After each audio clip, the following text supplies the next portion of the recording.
Hello everyone, দেখো আমি এখন হেয়ার ম্যাসাজ করছি, মানে অয়েল ম্যাসাজ করছি। আর ম্যাসাজ আমাদের হেয়ার গ্রোথের জন্য বলো, যে কোনো হেয়ার প্রবলেমের জন্য খুব ভালো। আর কাকিমা খুব ভালো ম্যাসাজ করে দিতে পারে, মানে আমি আবদার করি কাকিমা একটুখানি ম্যাসাজ করে দেবে, তো কাকিমা সেই আবদারটা রাখে। তো আমার হেয়ার ম্যাসাজের জন্য আমি একটা মানে অয়েল ইউজ করি, এটা অবশ্যই আমার হাতে বানানো অয়েল।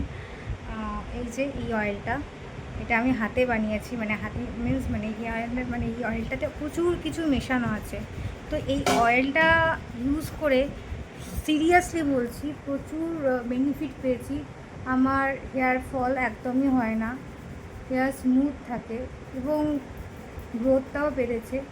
এখনকার যা মানে ভেজালের যুগ, মানে যে মানুষ আর কি সব ভেজালের যুগ, বা যে কোনো তেলে বিভিন্ন কেমিক্যালস বা অনেক কিছু থাকে।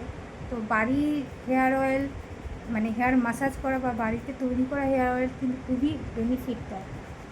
তো আমিও সেই জন্য আর কি নিজেই বানাই অয়েলটা আর কি। তোমরা যদি জানতে চাও তোমরা কমেন্টসে জানাবে যে অয়েলটা কী করে বানানো হয়েছে, তাহলেই বলবো। তোমরা যদি জানতে না চাও তাহলে কী করে বলবো বলো। তো ভিডিওটা ভালো লাগলে অবশ্যই লাইক কমেন্টস করো। Tata, good night.